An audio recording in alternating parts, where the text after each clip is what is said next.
Welcome to the new Cyber Frontier, bringing you the latest news and initiatives that focus on the development of cybersecurity economics.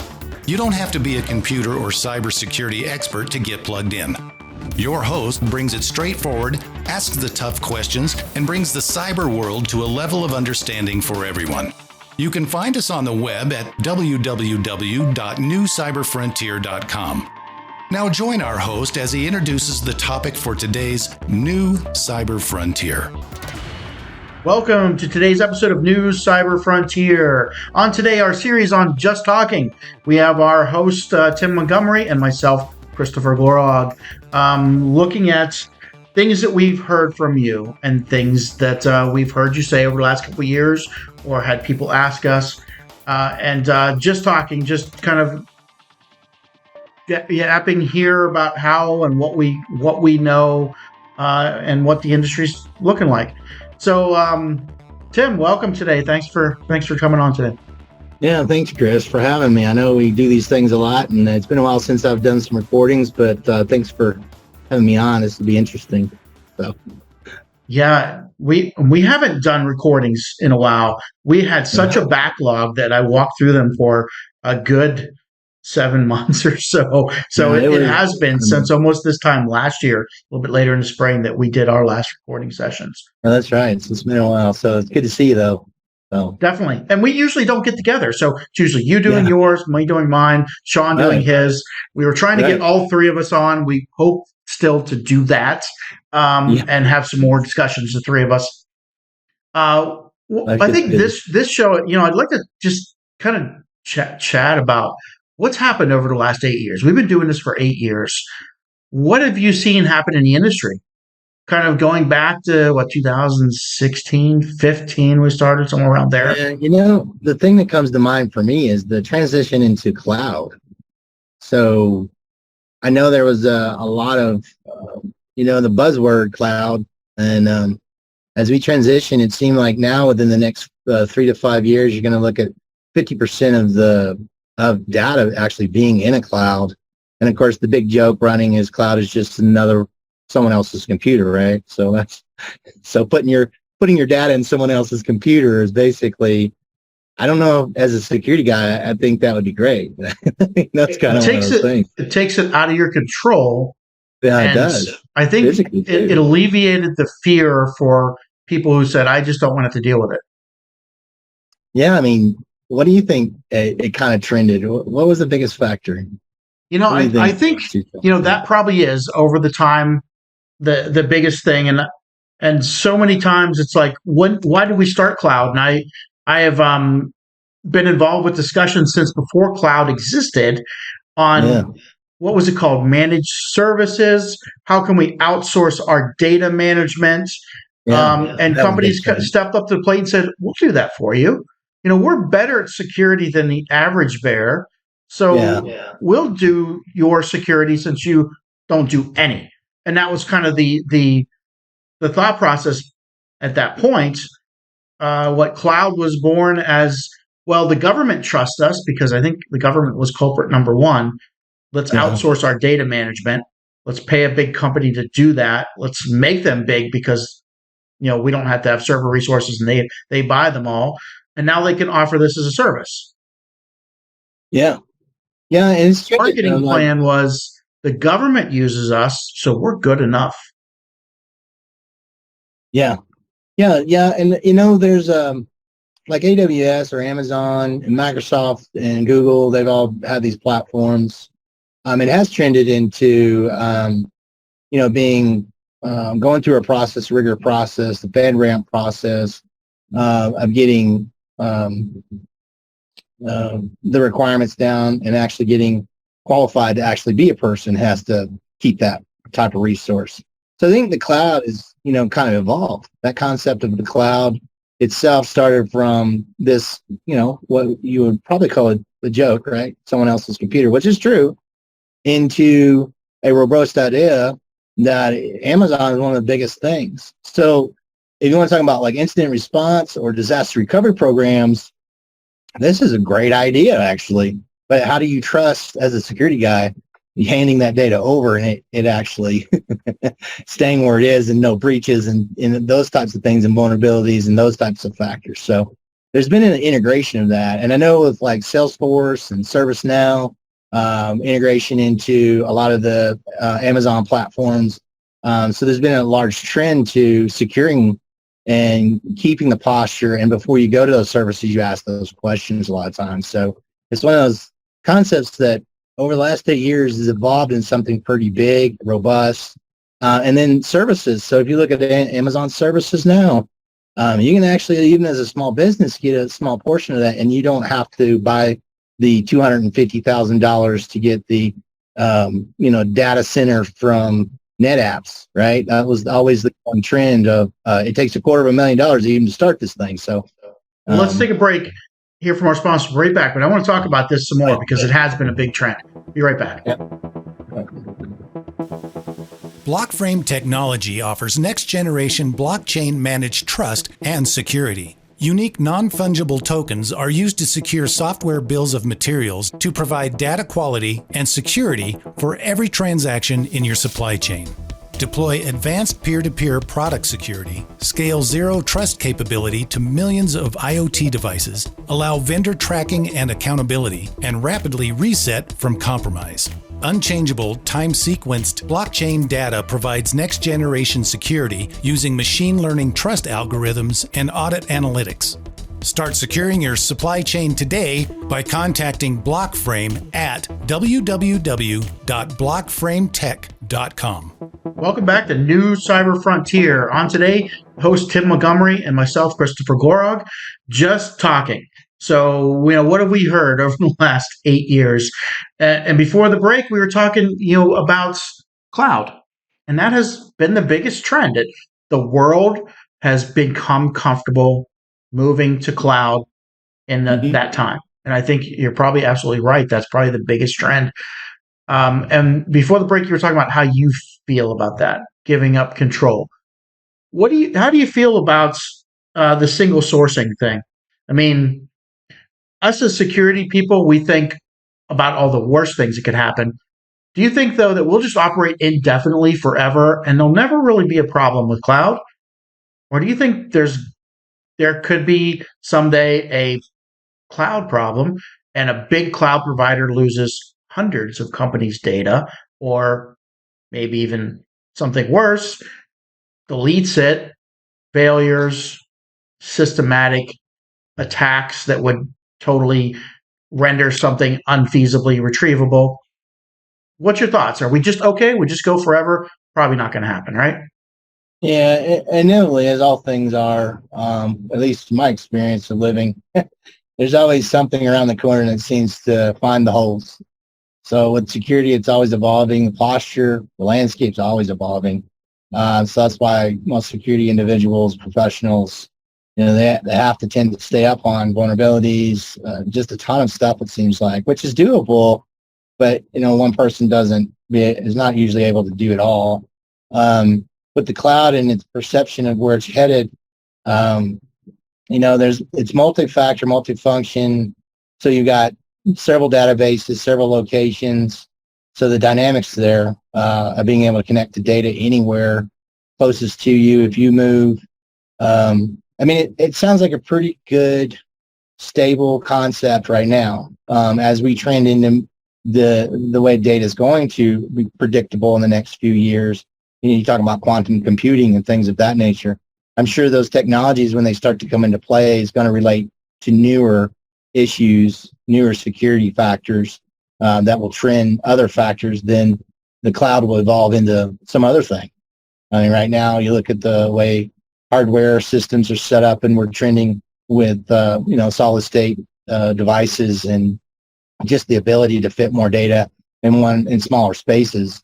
So, in reality, it has to allude to some other factors that'll play into this, but it sounds like the organics of cloud itself, the idea of cloud, it'll evolve too. Over the last 8 years. So it's here to stay, you think? Yeah. And it's safe. We shouldn't worry about it, or, I hear a mixed bag on that. I hear security people say it's coming. The disaster of one cloud service is coming, and everybody's going to pick up the pieces afterwards and say, why do we do that? But we have marched along for 7, 8 years here, 9 maybe even, in a direction. And like what you said, 60% of business now is in cloud. Yeah, well, 50%. They say by 2025 that 50% of data, all data everywhere, will be in the cloud, be presented by the cloud. How many companies does that involve? That's only like what, 4 or 5? No, thousands, hundreds of thousands even. Yeah, there's only, if you talk about cloud itself and the services provided through cloud, Amazon, Azores, Google. I'm sure there's 2 or 3 others out there that I'm not, but those are the big 3 that I can think of. So I would say, I mean, I think that eventually a catastrophic event occurs. I don't know how you're going to end up with losing something somewhere at some point. So it's inevitable too, I think. Just a matter of who's the you. If it's not me, I'm okay. But, how many people become the you, lose something in that aspect? Yeah, no doubt.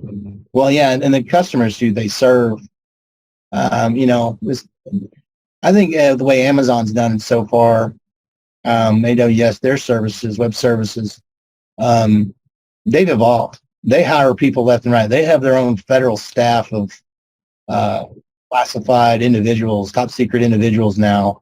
I was talking to a gentleman, Dan Hunt, who's a recruiter for the type of group that maintains the high quality of the, I guess, classified material that, the federal government is, the AWS is supporting the federal government. So they constantly keep people on just 24/7 to maintain that. So they've got a rigorous process to keep you in there, and they pay a good amount of money for individuals like that. So, I mean, I guess if you're looking for a job, right?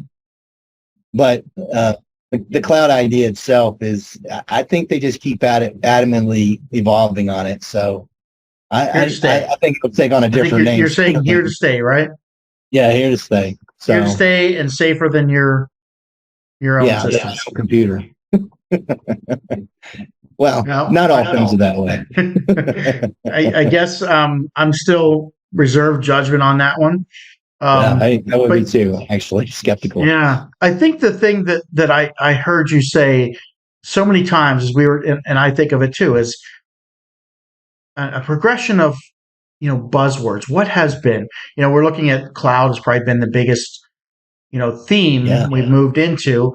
Prior to that, there was things that were about your own network, and so many people, I think, denial of service. If you had your own network, you had all this problem with keeping things up and keeping my service going. And runtime and availability of your services externally, I think, were the biggest thing that prior to cloud we fought in network architectures. Yeah, sessions like web sessions, because we know that most of the applications, when you log into, the practical story I always give is, let's say the tickets for a concert's about to go on sale. And so you ramp up those sessions, but there becomes this denial of service. Then you can't sell tickets, and that gets cut off. So web sessions, and so those factors evolved quite rapidly with the new applications and the new agile factors. So that distributed denial of service became a priority, ability for hackers to use as gateways to shut services down, because we become you don't hear too much about that lately, do we? I mean, it was a big buzzword, I think, before cloud, and it's kind of something that we just don't focus on. I don't hear too much about, and I think the nature of the cloud has resolved that enough with our systems, where people targeting denial of service don't. If you target the cloud generally, you're just hitting. They just restarted somewhere else or migrated over, or added a couple more processes. High availability has been a factor with the cloud, because you can connect anywhere, multiple sessions, multiple places. So if they attack one and try to shut it down, and it will detect. There's also learning factors in network equipment now that can get pretty microscopic down to the very packet and what's in it pretty fast, because as you know, the speeds of the internet have rapidly took off. So another factor where they actually can do that without bottlenecking. So yeah, I think, but that's one big trend is denial of service has become less of a focus. And I think whether it's totally resolved or just, something that has changed in focus, or the technology of cloud has made it less possible or more easily averted. I think all those factors come in, but it's definitely something we don't hear too much about lately. Let's take a break here from our sponsors. We'll be right back. I kind of wanted to go on this though and talk more about buzzwords. And let's bring in some that we've heard over the last couple of years and say, well, how have we addressed? Why have we moved on? Why are they important or not? We'll be right back in a minute. Blockframe technology offers next-generation blockchain managed trust and security. Unique non-fungible tokens are used to secure software bills of materials to provide data quality and security for every transaction in your supply chain. Deploy advanced peer-to-peer product security, scale zero trust capability to millions of IoT devices, allow vendor tracking and accountability, and rapidly reset from compromise. Unchangeable, time-sequenced blockchain data provides next-generation security using machine learning trust algorithms and audit analytics.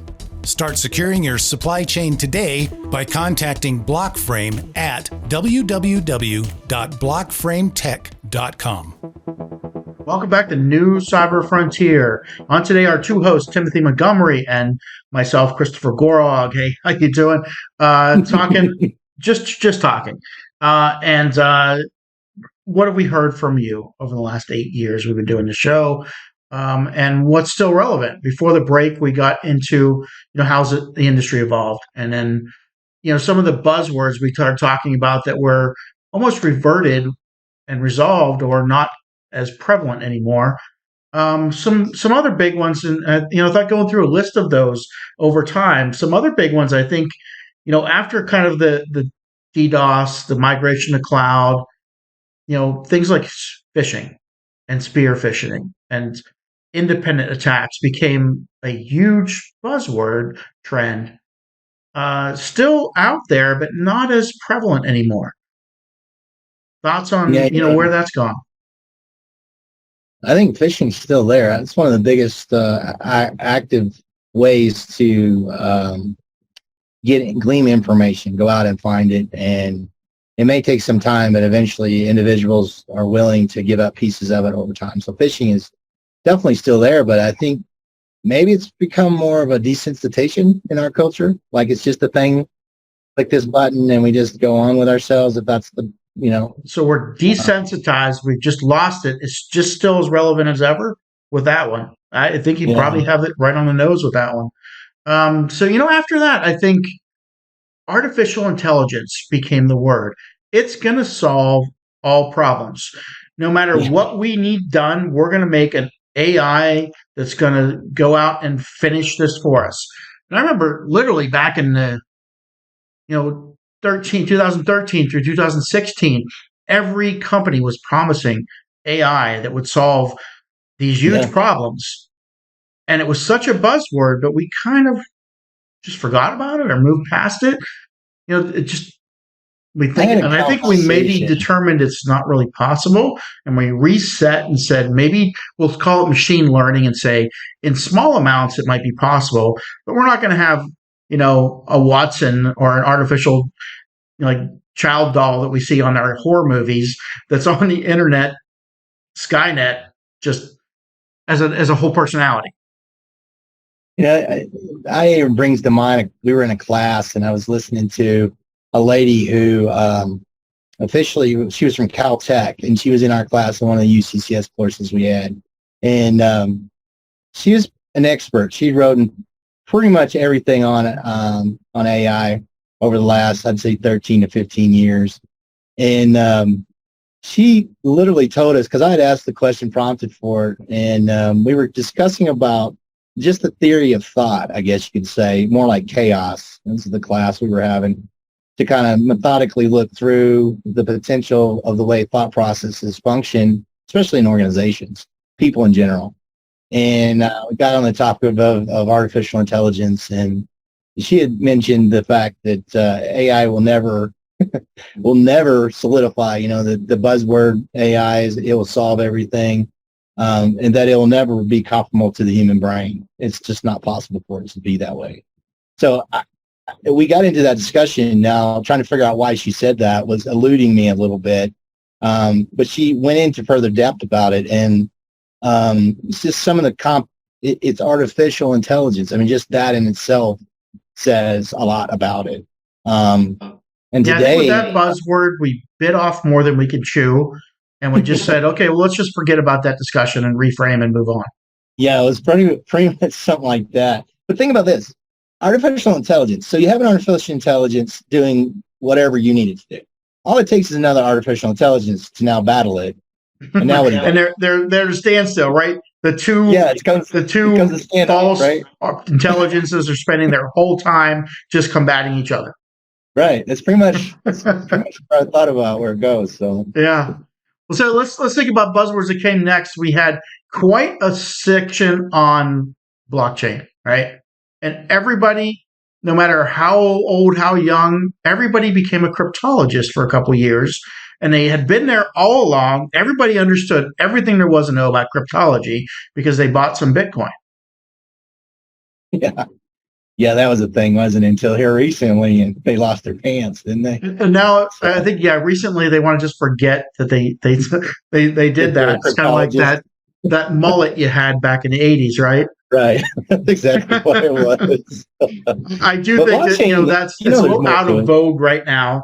Some of the principles, and most of you know that I work in those principles all the time, and I'm actually glad that it's out of vogue, because now we can actually address the real problems using those principles instead of fighting I bought what token last week and how much is it worth in every conversation. There's way more to blockchain than just the Bitcoin, I guess you could say.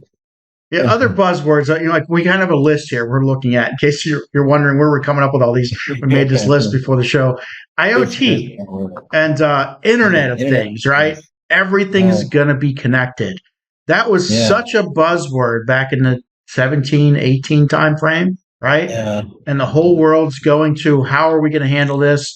It's still around, but it kind of was lost vogue, right? It does. It's still prevalent, though. The automation of the car, autonomy of the car. Well, I think I have that one on the list later. Autonomous and EVs. We'll get to that one. Healthcare. But as far as I think that has stayed. We'll keep that term. I think it was too broad. It was everything. You're probably right. And we narrowed it down into specifics, and that's some of the things on our list. Right after that, and I think we had this time in 2018,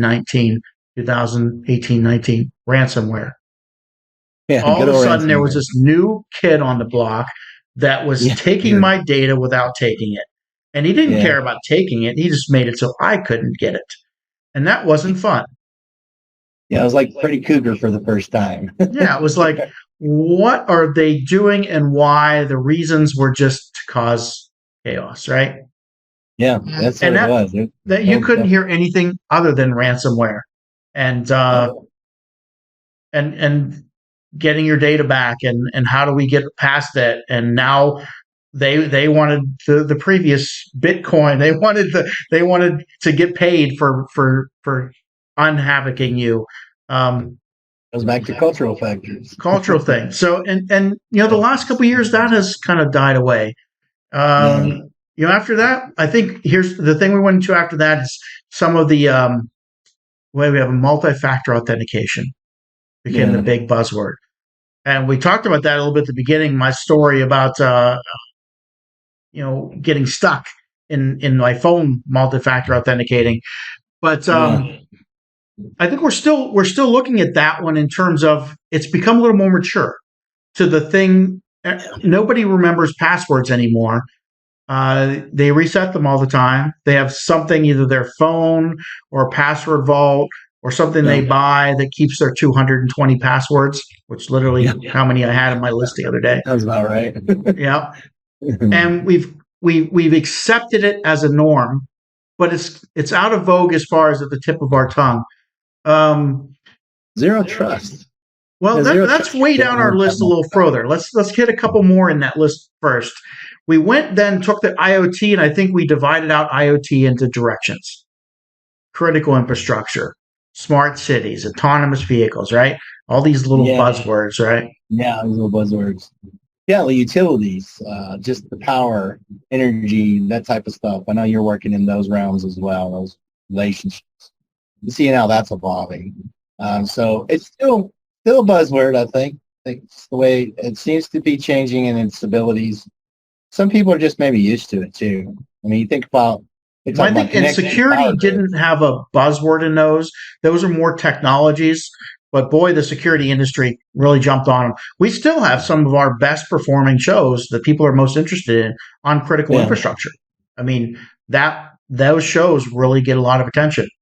I think the next thing, before we get to some of the more current zero trust, you're right, that's one that's almost now. Yeah. But a couple years ago, midst of the pandemic, when we couldn't get anything to our houses, we couldn't get anything delivered, and some big companies got compromised and whole supply chains were taken down. Supply chain security, right? And we got into some single point of failures with SolarWinds and the JLogger. Right. We were obsessed over that for a while, and I think even though it's faded a little bit, it's still at the tip of our tongue, along with API security, the other buzzword. Right. Yeah, that's another buzzword. Yeah. So and in the last couple years, it's been poking its head up every once in a while. And you said it earlier, quantum. Right? Quantum We're all scared of quantum. The direction on quantum. Should we be scared of it? Should we be worried about it at all? Every time I talk to people who are, we'll say, cryptographer references, people who I respect greatly in cryptography, they talk about this buzzword, quantum, and I ask them, say, are you really scared about this? When do you think it's a problem? And they're like, well, not in my lifetime. Yeah, I hear what they always say. Pretty regularly that we are so many years out of feasible approaches to quantum that it's not really something we're worried about. We're just addressing the buzzword because everybody's talking about it. And let's be quantum proof. We don't even, for the most part, even those expert cryptographers say we don't really know what quantum proof is right now. It's just a word that we're using to make people feel safe with our products, that they're quantum proof. Yeah, it is a buzzword. That's a real buzzword these days, I think. It is. That and what is it that we're doing so far out? I lost my thought process on that, but then we got to the zero trust, right, which you started with a couple minutes ago. That I think is last year's. That was last year's big one. Zero trust. I went to conferences last year, and everybody was marketing zero trust. It's the latest buzzword. It replaced API security, replaced AI. You can't find those two things anywhere now. It's zero trust. Yeah, definitely that. Zero trust is one of those factors. So it seems today that then there's policies out from the government that's trying to implement zero trust now. So that would be a thing. And there's a whole agency now for zero trust, right? And that coincides with the last one I have on the list is, the space. Now, zero trust is going to be in space, and we're going to have the new frontier, and that's this year. That's where we're kind of making our wrap. This is where we're at right now. So if you want to throw those buzzwords around, you're right in vogue. Yeah, space itself. Space has been around forever, though. Technology is getting into, like you said, quantum factors, getting into certain sound technologies, things like that. It just sounds like a great buzzword, futuristic, that type of thing where you're dreaming up stuff, concepts. So I can see why the word is there. What's next year's buzzwords? We love your input. Have we missed anything? And what's next year's? Where are we going from here? We all love buzzwords. We all like to just say them all the time in our speech. I have heard people list buzzwords in a string in a marketing or in some kind of a training or some kind of a speech. And I'm sitting there thinking, how does anything they said relate together other than they're all things that people would recognize as exciting terms in cybersecurity? That's funny. Trips me out, those conversations quite often. It's like they just strung together 7 buzzwords. None of them have any relation to each other, and the context they use them in does not even make any sense. But they got thunderous applause. Got a marketing value to it. You gotta love it. You gotta love it. Yeah. Well, let's talk again on another show. But I hope you enjoyed this one, a little bit more lighter than most of them, where we're poking a little fun at ourselves and our industry. Yeah. And the progression of the buzz. The buzz, yeah. All right. Have a good one. Thanks. Bye. Yeah. We hope you have enjoyed this episode of New Cyber Frontier. Remember to get involved. Often we think that someone else will handle privacy and security in the virtual world, but you are the only one truly in command of your virtual fate. Join our mailing list so we can keep you informed of breaking news and new releases. If you have an idea, if you have a question that you would like to hear answered, or if you want to get involved with our efforts, reach out to us at newcyberfrontier.com. We also encourage you to visit our sponsors' links, as they are the ones that really make this show possible. I want to thank each of you for supporting the show, and we look forward to seeing you back for the next episode of New Cyber Frontier.